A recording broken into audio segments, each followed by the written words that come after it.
আজকে কি রেসিপি করব বলতো? লেবু লঙ্কার মুরগি। লেবু লঙ্কার মুরগি, ওকে। কাঁচা এবং শুকনো লঙ্কা সিলে বেটে নিয়ে পেঁয়াজ আদা রসুন বাটার থেকে একসাথে রস বের করে নেব। কাঁচা এবং শুকনো লঙ্কা শিলে বেটে নিয়ে একসাথে রস বের করে নেব। এবার একটা পাত্রে চিকেনগুলো নিয়ে ওতে মশলা বাটার রসগুলো দিয়ে, ওকে, মশলা বাটা রসগুলোকে দিয়ে লঙ্কা বাটা, গন্ধরাজ লেবুর রস, সাদা তেল দিয়ে ম্যারিনেট করে রেখে দেব 1 ঘন্টা। আদা বাটা, গন্ধরাজ লেবুর রস, সাদা তেল দিয়ে ম্যারিনেট করে রেখে দেবো 1 ঘন্টা।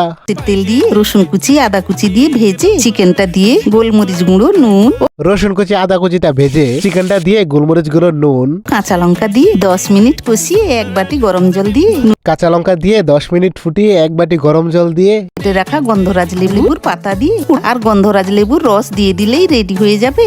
কেটে রাখা গন্ধরাজ লেবুর পাতা দিয়ে আর গন্ধরাজ লেবুর রস দিলেই হয়ে যাবে আমাদের লেবু লঙ্কার মুরগি।